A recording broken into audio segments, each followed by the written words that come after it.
Hello जिन साथियों, एक बार फिर से स्वागत है आप सभी का आपके अपने यूट्यूब चैनल प्रतिभा क्लासेज पर। आज हम लोग बात करने वाले हैं नॉन मेंडेलियन डिसऑर्डर को लेकर के, जिसमें महत्वपूर्ण दो टॉपिक पर चर्चा करेंगे।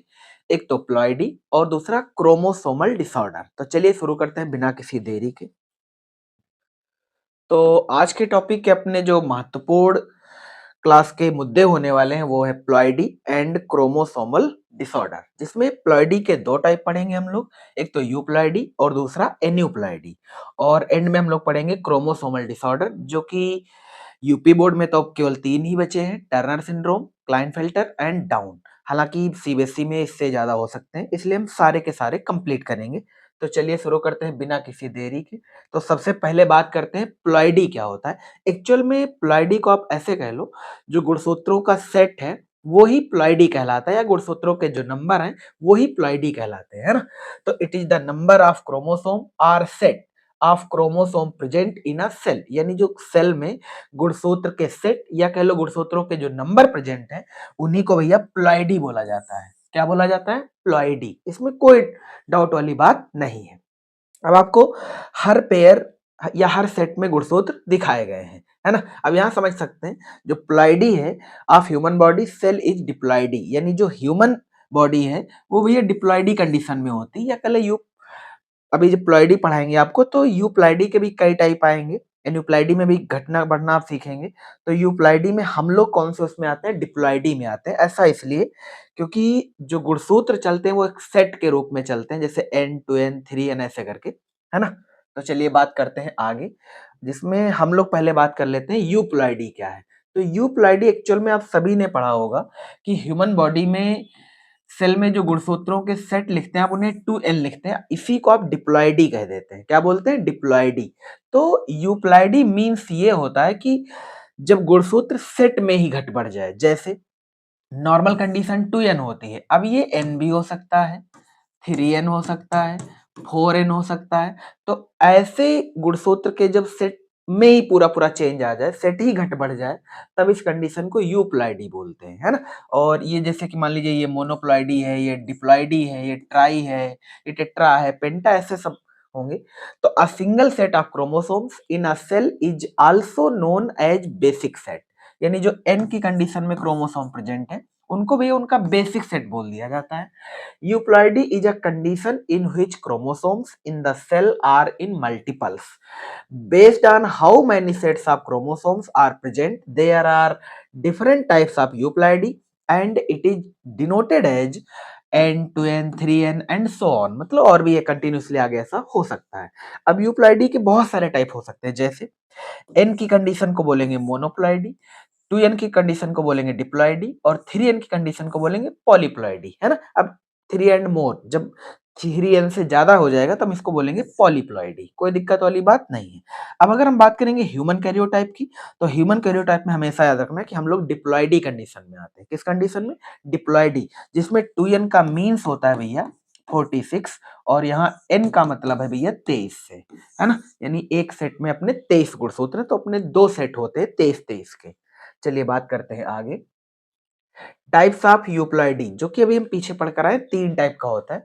तो नंबर 1 मोनोप्लॉइडी, नंबर 2 डाइप्लॉइडी और नंबर 3 पॉलीप्लॉइडी, है ना। तो इसमें मोनोप्लॉइडी का सिंपल अर्थ ये हुआ, अगर हम ह्यूमन की बात करें, मनुष्य की, तो मनुष्य में भैया 46 गुणसूत्र होते हैं।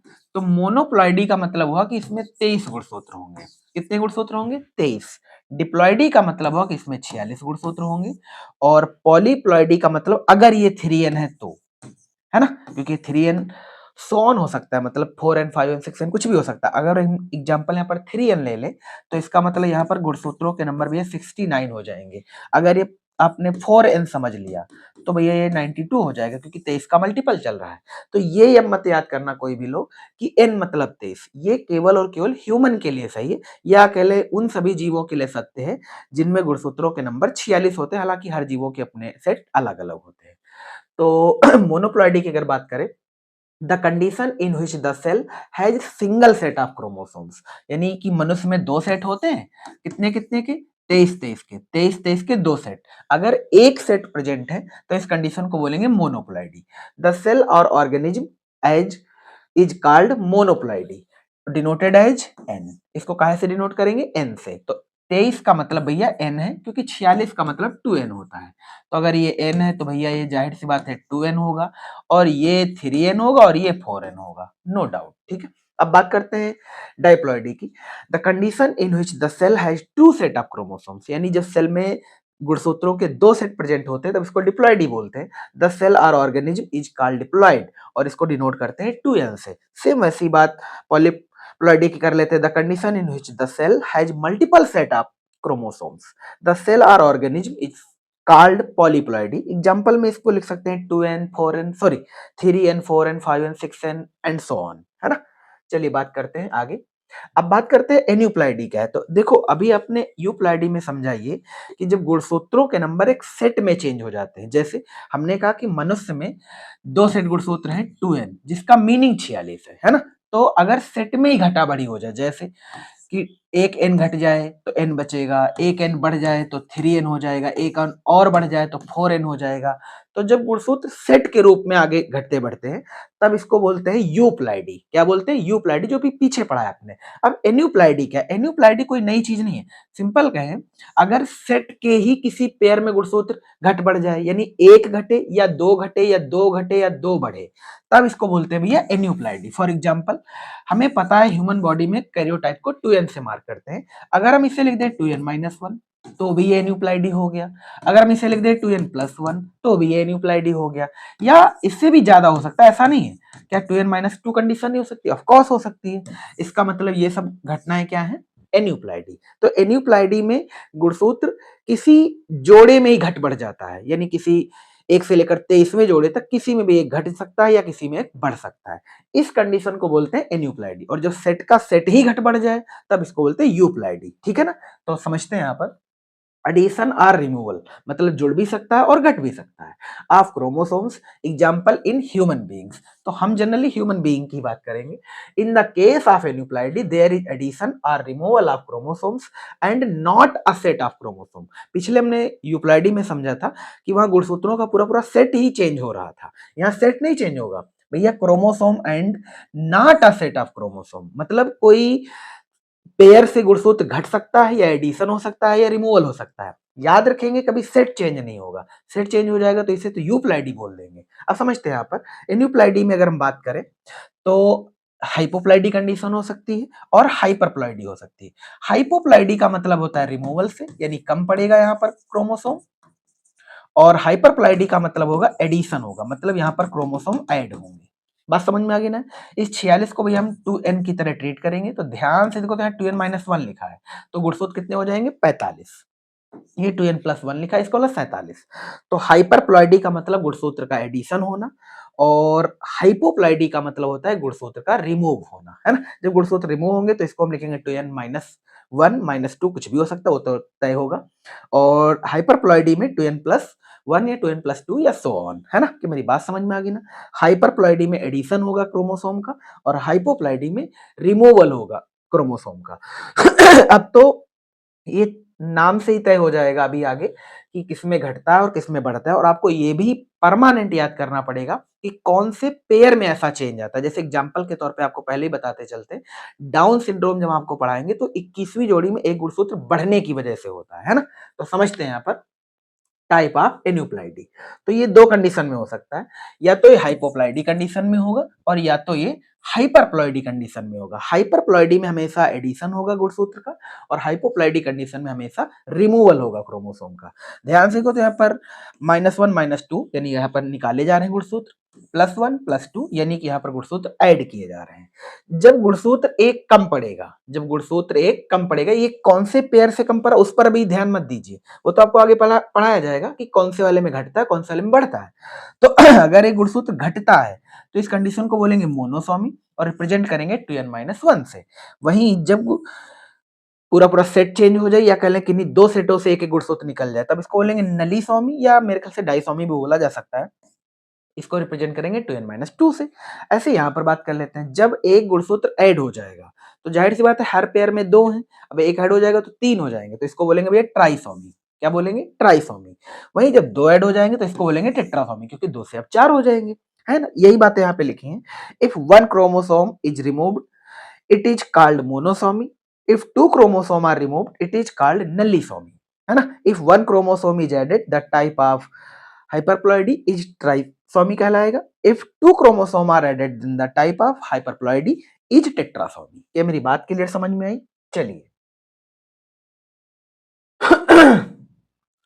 अब हम बात करते हैं क्रोमोसोमल डिसऑर्डर की। जो क्रोमोसोमल डिसऑर्डर आता है वो कैसे आता है, समझते हैं इस चीज को। एबनॉर्मल नंबर, असामान्य संख्या of chromosomes in human cell result in chromosomal disorder. यानी हम सभी जानते हैं एक सामान्य मनुष्य में क्रोमोसोम के नंबर 46 होते हैं। क्या हो अगर ये 45 हो जाए, क्या हो अगर ये 44 हो जाए, क्या ये घटनाएं ही एक्चुअल में क्रोमोसोमल डिसऑर्डर कहलाती हैं। ये घटनाएं क्या कहलाती हैं? Chromosomal disorder. और ये आपको अभी ये पढ़ करके आश्चर्य होगा, जान करके आश्चर्य होगा कि एक ही क्रोमोसोम के चेंज होने पर क्या क्या चेंजेस आ जाते हैं, है ना। तो अगर आप सब कुछ ठीक है, बकायदा खा पी पाते हैं, पढ़ पाते हैं, समझ पाते हैं, आपकी बौद्धिक क्षमता ठीक है, सब में समर्थ है, तो यकीन करो आप में 46 गुणसूत्र हैं। मेरी बात समझ में आ गई ना? caused by either addition or removal of chromosomes। यानी इसमें होता क्या है, या तो गुणसूत्र ऐड हो जाते हैं और या तो रिमूव हो जाते हैं। ड्यू टू नॉन डिसजंक्शन, आप सभी जानते हैं गुणसूत्र जंक्शन से ऐसे जुड़े रहते हैं, बट इसमें क्या होता है, नॉन डिसजंक्शन से भी कभी कभी टूट सकते हैं। Due to non disjunction of chromosomes during cell division, है ना, यानी कोशिका विभाजन के दौरान ये नॉन डिसजंक्शन से टूट सकते हैं, अलग हो सकते हैं। दिस एरर मतलब ऐसी त्रुटि occurs during the anaphase of the cell division. यानी ऐसी घटना कब घटित होती है? सेल डिवीजन के एनाफेज साइकिल में। ये मेरी बात समझ में आ गई ना? तो ये एनाफेज पॉइंट सभी को हाईलाइट करके चलना है। चलिए यहां समझते हैं टाइप्स ऑफ क्रोमोसोमल डिसऑर्डर की, है ना। अब क्रोमोसोमल डिसऑर्डर के टाइप समझ लेते हैं। तो टाइप ऑफ एन्यूप्लाइडी। अब कंडीशन समझते हैं। देखो जब 2n-2 था तब इसको बोलते थे नलीसोमी। इसका मतलब इसमें दो गुणसूत्र निकलेंगे। वहीं अगर कंडीशन ऐसी हो जाए एन्यूप्लाइडी की 2n-1, तब इसको क्या बोलेंगे? मोनोसोमी। तो यहाँ पर दो पर चर्चा की जा रही है, मोनोसोमी और नलीसोमी को लेकर के। जब नलीसोमी का मतलब होता है दो गुणसूत्र निकलेंगे, तो टोटल भैया है 46, दो निकल जाएंगे तो आंसर बचेगा 44। इसमें क्या होता है, मोनोसोमी में एक गुणसूत्र निकलता है, एक गुणसूत्र निकल गया तो टोटल 46 है, एक निकलेगा बचेंगे कितने? 45। अब इसका जो डिसऑर्डर होगा वो क्या क्या हो सकता है? Human being with नलीसोमी condition want survive. वहीं इसका जो डिसऑर्डर होंगे वो टर्नर हो सकता है, क्राइडोचैट हो सकता है। यही चीजें आपको अभी आगे पढ़ानी भी है मुझे। तो चलिए देखते हैं आगे। तो एक गुणसूत्र के निकलने पर आपको टर्नर सिंड्रोम हो सकता है और क्राइडो-चैट सिंड्रोम हो सकता है। ठीक है? कहीं-कहीं पर इसे क्राइडो-कैट बोल देते हैं। एक्चुअल में ऐसा इसलिए क्योंकि इसमें जिस व्यक्ति को क्राइडो-चैट सिंड्रोम होता है उसके जो रोने की आवाज़ है वो बिल्ली जैसी होती है, बाकी का वो व्यक्ति नॉर्मल होता है। वहीं पर बात करते हैं ट्राइसोमी की। ट्राइसोमी कंडीशन में एक गुणसूत्र ऐड हो जाएगा तो टोटल कितने होते हैं? 46, एक ऐड हो जाएगा तो कितने हो जाएंगे? 47। अगर आप में गुणसूत्र 47 हो गए तो डिसऑर्डर आपको क्या-क्या फेस करने पड़ेंगे? एक तो आपको डाउन सिंड्रोम हो सकता है, अगला आपको ट्रिपल एक्स सिंड्रोम हो सकता है, अगला आपको एडवर्ड सिंड्रोम हो सकता है और अगला आपको क्लाइनफेल्टर सिंड्रोम हो सकता है। यानी अगर आप में 47 गुणसूत्र है तो आपको ये वाले डिसऑर्डर देखने को मिल सकते हैं। सभी के अपने डिसऑर्डर के लक्षण अलग-अलग हैं। ठीक है? यहाँ समझते हैं ऑटोसोम्स वर्सेस सेक्स क्रोमोसोम। यानी हम ऑटोसोम और सेक्स क्रोमोसोम के बारे में थोड़ी सी जानकारी कर लेते हैं, जो कि हमने पीछे पढ़ भी रखा था। टोटल कितने गुणसूत्र हैं भैया? 46 क्रोमोसोम, जिसमें 44 होते हैं ऑटोसोम्स और 2 होते हैं एलोसोम्स, या इन्हें सेक्स क्रोमोसोम बोल सकते हैं आप। और ये मेल और फीमेल दोनों के अलग-अलग होते हैं। जैसे मेल के लिए लिखा जाता है इन्हें XY और वहीं फीमेल के लिए इन्हें मार्क करते हैं XX। Out of the 46 chromosome that humans have 44 are autosomes and 2 are allosomes are sex chromosome. In males, sex chromosome are XY and in female they are XX। तो आपको ये रिप्रेजेंटेशन में भी पहले से भी याद होंगे, तो इनको हम थोड़ा याद कर लिए। अब बढ़ते हैं आगे। अब हम लोग बात करेंगे एक-एक सिंड्रोम को लेकर के। और पहला सिंड्रोम अपने पास है टर्नर। तो पहले आपको ये तय करना पड़ेगा कि कौन सा सिंड्रोम कौन से क्रोमोसोम से रिलेट करता है। तो आपको बता देते हैं टर्नर और क्लाइनफेल्टर, जो कि यहाँ पर पढ़ने वाले हैं। टर्नर और दूसरा नाम आएगा भैया क्लाइनफेल्टर। ठीक है, एक चीज आपको पहले ही क्लियर कर देते हैं, ये जो सिंड्रोम है ये एक्चुअल में क्रोमोसोमल डिसऑर्डर है और इनके खोजकर्ता इनके नाम के पहले ही ऐड है। जैसे टर्नर सिंड्रोम का अगर हम तुमसे पूछे खोजकर्ता कौन है तो इसका नाम ही टर्नर, ये एक्चुअल में सब वैज्ञानिक नाम है। क्लाइनफेल्टर सिंड्रोम मतलब इस सिंड्रोम का खोजकर्ता क्लाइनफेल्टर है, ठीक है ना। तो बात करते हैं आगे। तो टर्नर और क्लाइनफेल्टर जो सिंड्रोम है आपके, वो भैया एलोसोम से रिलेट करेंगे। एलोसोम से रिलेट करने का मेरा मतलब ये है कि या तो ये एक्स एक्स से रिलेट करेंगे और या तो ये एक्स वाई से रिलेट करेंगे। जैसे जो पहला आपको टर्नर पढ़ा रहे हैं, टर्नर भैया रिलेट करता है मादा से। किससे रिलेट करता है? मादा से। और टर्नर आपने पीछे पढ़ा हो तो ये मोनोसोमी कंडीशन है। मोनोसोमी कंडीशन है, इसका मतलब यहाँ पे गुणसूत्रों की संख्या 2n-1 हो जाएगी। अब तुम मुझे खुद बताओ कि अगर टर्नर सिंड्रोम फीमेल में होता है और ये मोनोसोमी है तो 2n-1 होगा। अगर 2n-1 होगा तो इन दोनों एक्स में से एक एक्स ही गायब हो जाएगा। इसका मतलब इस फीमेल के पास एक एक्स गुणसूत्र बचेगा, तो इसको रिप्रेजेंट करने के लिए हम x0 या x0 बोल सकते हैं, ठीक है ना। अब सोच के देखो, नॉर्मल किसी फीमेल में 2 एक्स गुणसूत्र होते हैं, वहीं पर अगर एक एक्स निकल जाए या एक एक्स ना हो तो उसमें क्या क्या चेंजेस आएंगे वो इसकी बॉडी देख करके और इसके लक्षणों को चेंज पढ़ करके आप समझ पाएंगे। तो चलिए बात करते हैं रिमूवल ऑफ 1 एक्स क्रोमोसोम, यानी टर्नर सिंड्रोम में एक एक्स रिमूव हो जाता है chromosome from the sex chromosome, यानी सेक्स क्रोमोसोम इसमें 2 होते हैं और इसी में से एक एक्स रिमूव हो जाता है और ये कंडीशन टर्नर सिंड्रोम कहलाती है। अकर्स इन फीमेल्स, आप सभी जानते हैं, पहले ही बता दिया था हमने कि जो टर्नर सिंड्रोम है भैया वो ओनली इन फीमेल होता है। तो इसको याद ऐसे कर सकते हो, टर्नर को थोड़ा सा और आगे बढ़ा के पढ़ लो, टर्नर्स, और जनरली जो नर्स वर्ड है वो फीमेल के लिए यूज होता है। तो भैया जो टर्नर सिंड्रोम है किसमें होता है? फीमेल में only. Chromosome composition 44A plus x not, यहाँ पर ए का मतलब है ऑटोसोम्स, तो 44 ऑटोसोम्स रहेंगे बट 2 एक्स में से एक एक्स गायब हो जाएगा, तो यहाँ पर जो गुणसूत्र के नंबर बचेंगे वो जनरली 45 बचेंगे, है ना। और ये जो एक एक्स सॉरी एक गुणसूत्र घटा है ना, रिमूव हुआ है, आपको याद करना पड़ेगा कि कहां से घटा है। तो टोटल भैया 23 जोड़े हैं। कितने जोड़े हैं? 23। 23वीं जोड़ी में जिसको एक्स एक्स लिखा जा रहा है, उन एक्स एक्स में से एक एक्स ही गायब हो रहा है, तो इसको बोलेंगे एक्स नॉट। तो टोटल गुणसूत्र कितने बचेंगे भैया? 45। अब किसी अगर महिला में 45 गुणसूत्र हैं, टर्नर सिंड्रोम से ग्रसित है, तो लक्षण एक बार देख लेते हैं। उसका नेचर शॉर्ट होगा, लो हेयर लाइन होगी, मतलब जो बाल होंगे वो लो हेयर लाइन के होंगे। कैरेक्टरिक्स फेसियल फीचर्स, मतलब जो फेस इसका चेहरा है वो थोड़ा सा डिफरेंट हो जाएगा नॉर्मल से। फोल्ड ऑफ स्किन, मतलब जो स्किन होगी थोड़ी सी ढीली होगी, जो फोल्डेबल होगी। एंड कंस्ट्रक्शन ऑफ अपोर्टा पुअर, यानी सॉरी कंस्ट्रक्शन ऑफ अरोटा, मतलब जो अरोटा है हार्ट की जो बड़ी धमनी जिसको बोलते हैं, एक्चुअल में वो संकुचित होगी या कह सिकुड़ी हुई होगी। पुअर ब्रेस्ट डेवलपमेंट, और जो इसका सीना है उसके जो डेवलपमेंट होंगे वो बहुत कम होंगे, ये कह सकते हो आप। एल्बो डिफॉर्मिटी होगी और रूडिमेंट्री ओवरीज, गोनाडल स्ट्रेक होंगे। नो मेंस्ट्रुएशन, मतलब मेंस्ट्रुएशन नहीं होगा। मेंस्ट्रुएशन नहीं होगा तो जाहिर सी बात है कि ऐसी औरत मां नहीं बन सकती। वाइडली शेप्ड निपल्स होंगे और स्मॉल फिंगर नेल्स होंगे और ब्राउन स्पॉट्स होंगे, मतलब बॉडी पर छोटे छोटे डॉट ब्राउन कलर में दिखेंगे। तो बताओ एक गुणसूत्र के चेंज से इतना सारा चेंज आ जाता है ना। चलिए बात करते हैं आगे। तो उम्मीद करते हैं सभी को टर्नर सिंड्रोम भली भांति समझ में आया होगा। तो नेक्स्ट बात करते हैं भैया, अगला सिंड्रोम है आपके सामने ये क्राइडो चैट।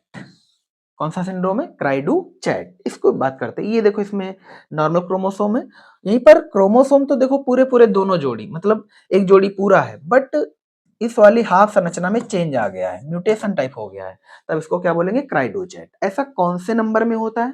तो फिफ्थ पेयर में। कौन से पेयर में? फिफ्थ पेयर में। Infants cry is high pitched, इसमें जो बच्चा नवजात है वो जो रोता है तो वो हाई पिच के साथ रोता है, मतलब बिल्ली की एकदम आवाज आती तीखी सी एकदम, तो वही बोला गया है infants cry is high pitched, यानी जो तारत होगा बहुत उच्च होगा। साउंड्स लाइक अ कैट्स क्राई, इसमें जब बच्चा रोएगा तो उसका जो रोने का टाइप होगा वो क्राई के सॉरी कैट के जैसा होगा। It cause due to the deletion of a part of the fifth chromosome, इसमें पांचवी जोड़ी गुणसूत्र में क्रोमोसोम का डिलीशन हो जाता है, कह लें उतना हिस्सा कट जाता है या गायब हो जाता है या कह लें वो टूट करके अलग हो जाता है, तो इस कंडीशन को बोलते हैं cri du chat. Since only a part of chromosome is deleted and not the full chromosome, इसमें पूरा क्रोमोसोम नहीं निकलता है, ना ही जंक्शन से पूरा क्रोमोसोम अलग हुआ है। क्रोमोसोम जंक्शन से ऊपर जाके थोड़ा नॉन डिसजंक्शन से थोड़ा सा हिस्सा अलग हो जाता है, इस कंडीशन को बोलते हैं क्राइडोचेट। Chromosome is deleted and not the full chromosome. This type of aneuploidy is called partial monosomy. ये complete monosomy नहीं, अगर ये पूरा पूरा गुणसूत्र ही निकल जाता तब इसको बोलते हैं मोनोसोमी। अब चूंकि इसमें गुणसूत्र का कोई छोटा हिस्सा गायब हुआ है तो इसको बोलेंगे पार्शियल मोनोसोमी। क्या मेरी बात समझ में आ गई ना? तो क्राइडो-चैट सिंड्रोम फिफ्थ क्रोमोसोम से रिलेट करता है और इसमें लक्षण क्या है इसके याद रखेंगे कि जो इसमें रोने की आवाज है वो बिल्ली के जैसी होती है और ये कंप्लीट मोनोसोमी नहीं है, ये पार्शियल मोनोसोमी है। उम्मीद करते हैं समझ गए होंगे आप। अब बात करते हैं भैया डाउन सिंड्रोम। ये यूपी बोर्ड और सीबीएसई बोर्ड में खूब पूछा जाने वाला क्वेश्चन है। तो ये एक ट्राइसोमी कंडीशन है, ये एक ट्राइसोमी कंडीशन है और ये एलोसोम से रिलेट करती है, सॉरी ऑटोसोम से।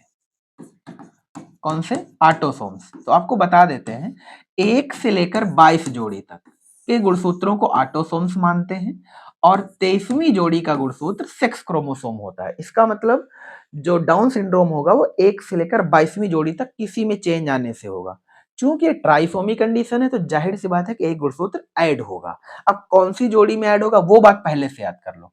तो भैया याद रखेंगे 21वीं जोड़ी में एक गुणसूत्र ऐड हो जाता है, जो कि यहाँ पर दिखाया भी जा रहा है। ऐसे सब नंबर लिखे हुए हैं और ये मान लेते हैं 19वीं जोड़ी है, ये 20वीं जोड़ी और ये 21वीं जोड़ी। इस 21वीं जोड़ी में एक गुणसूत्र ऐड हो जाता है, इस कंडीशन को बोलते हैं डाउन सिंड्रोम। और चूंकि ये ऑटोसोम्स में ऐड हुआ इसको बोलेंगे ऑटोसोम की trisomy condition. Trisomy of 21st chromosome मतलब 21वीं जोड़ी में चेंज आता है, वो भी ट्राइसोमी मतलब एक बढ़ जाता है। Occurs both in females and males, यानी ये जो घटना डाउन सिंड्रोम की है वो मेल में भी देखने को मिलेगी और फीमेल में भी देखने को मिलेगी। And extra chromosome in the 21st chromosomes results in down syndrome, यानी जब 21वीं जोड़ी में एक गुणसूत्र एक्स्ट्रा हो जाता है तो इस कंडीशन को बोलते हैं डाउन सिंड्रोम। ये फीमेल्स में भी देखने को मिलता है और मेल्स में। वहीं आपने जो टर्नर पढ़ा था वो भैया ओनली फीमेल्स होता है, ठीक है ना? अब डाउन सिंड्रोम वाले के इसमें लक्षण देख लीजिए, एक इन्फेंट बेबी इसमें दिखाया गया है।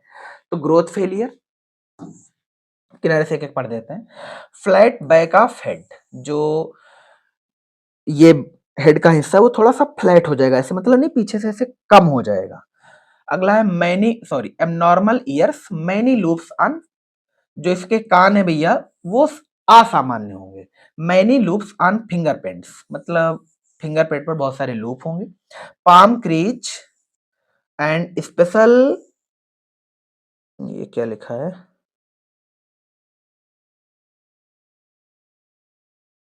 चलो कोई नहीं, स्पेशल पैटर्न दिखने को मिलेंगे शरीर पर। इंटेस्टाइनल ब्लॉकेज होंगे, मतलब जो आंत में उसमें ब्लॉक देखने को मिलेंगे। एबनॉर्मल पेल्विस होगा, यानी इनका जो ये वाला हिस्सा होगा, ये जिसको आप श्रोणि क्षेत्र बोलते हैं, वो एबनॉर्मल होगा। वहीं पर बिग टू वाइडली स्पेस्ड होंगे, मतलब जो अंगूठा है वो थोड़ा सा बड़ा होगा और अंगूठे और पैर की, जो पैर के अंगूठे की बात कर रहे हैं जनरली तो वैसे होता है, बट इनमें ऐसे गैप ज्यादा होगा। फिंगर्स और थंब के बीच गैप ज्यादा होगा, जिसको टो बोलेंगे, सॉरी थंब नहीं। इनलार्ज कॉलन है ना, यानी जो कॉलन है इनका पेट का हिस्सा वो थोड़ा सा फैला हुआ होगा। कॉन्गेशनल हार्ट डिजीज होंगे। अगला small and arched plate, big ring tongue and dental anomalies होंगे। ये विसंगतियां हैं यार। शॉर्ट एंड ब्रॉड हैंड्स होंगे, यानी हाथ चौड़े होंगे बट छोटे होंगे। ब्रॉड फ्लैट फेस होगा और slanting eyes and short nose होगी, ठीक है, जो नाक होगी वो भी छोटी होगी। और इसी का एक और नाम सभी लोग याद रखेंगे, खास करके यूपी बोर्ड वाले, इस केस को भी ये नाम से भी जाना जाता है, मंगोलियन जड़ता, है ना, क्योंकि इसमें एक और फीचर पाया जाता है इन बच्चों में, जो इनकी पलकें होती है वो मंगोलियन प्रजाति की भांति वलित होती, फोल्डेड होती, इसलिए इनको बोलते हैं मंगोलियन जड़ता। तो डाउन सिंड्रोम ही मंगोलियन जड़ता है, ये याद रखना है। अब बात करते हैं हम लोग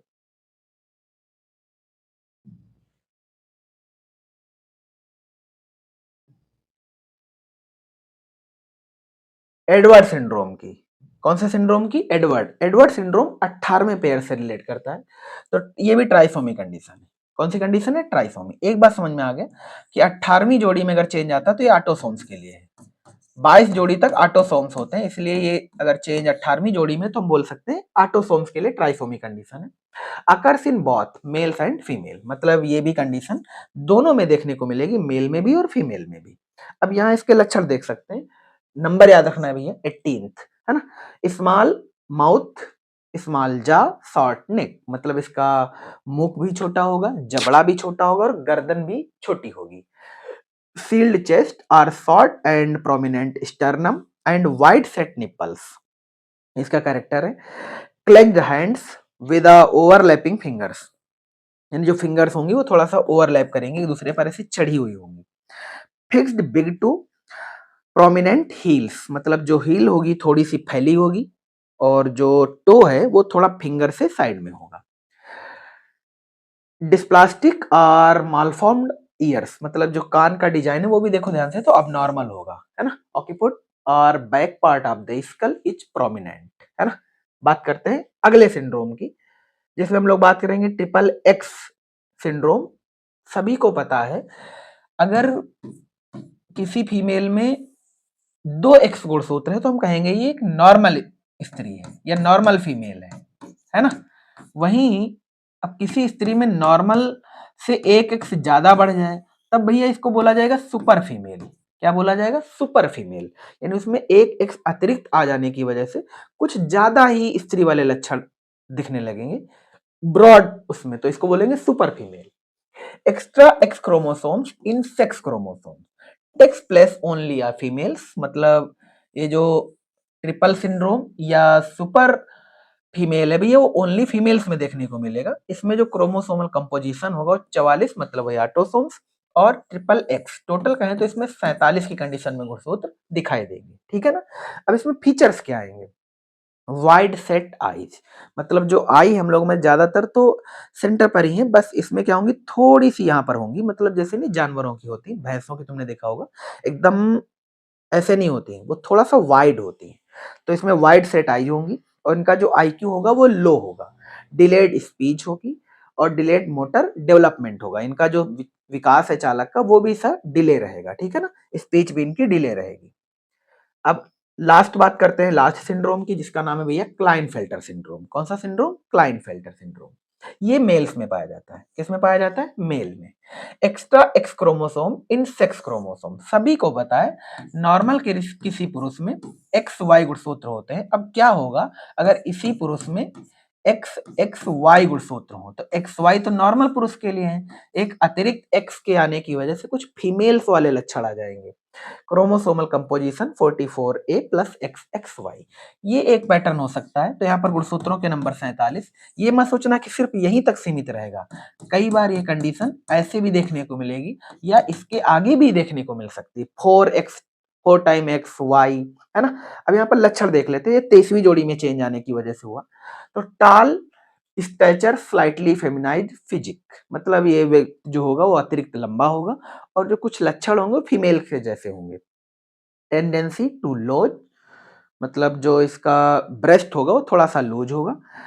chest hair, tendency to lose chest hair, मतलब जो सीने पर होंगे वो बाल नहीं होंगे, ये कह सकते हो। Female type pubic hair pattern होगा, मतलब जो यहाँ के बाल होंगे वो बिल्कुल फीमेल टाइप होंगे। स्मॉल टेस्टिस होंगे और जो ब्रेस्ट डेवलपमेंट होगा भैया बहुत कम होगा, इन 30%, है ना। और frontal baldness absent and poor beard growth, मतलब जो यहाँ दाढ़ी आनी है या बाल आने हैं वो भी बहुत कम होंगे, यानी पुअर कंडीशन होगी। तो उम्मीद करते हैं सभी को यह सिंड्रोम क्लियर समझ में आए होंगे। इसी के साथ ये क्लास एंड होती है। आप वापस जाके थोड़ा सा समरी पर भी ध्यान दे सकते हैं। समरी में जो चीजें आपको पढ़ाई गई वो आपको इकट्ठे एक जगह पर एक ही पेज पर मिल जाती है एज अ रिवीजन नोट, है ना। तो इनको भी थोड़ा सा देख करके ही आगे बढ़ा करें। जैसे एडवर्ड सिंड्रोम 18th क्रोमोसोम से रिलेट करता है। क्लाइनफिल्टर 23 पेयर 23 गुणसूत्र से रिलेट करता है, ओनली मेल होता है। ये ओनली फीमेल होता है, ये ओनली फीमेल होता है। डाउन एंड क्राइडू चैट ये दोनों में हो सकते हैं, एडवर्ड भी दोनों में हो सकता है, ठीक है। मिलते हैं नेक्स्ट वीडियो में। Thanks for watching. जय हिंद।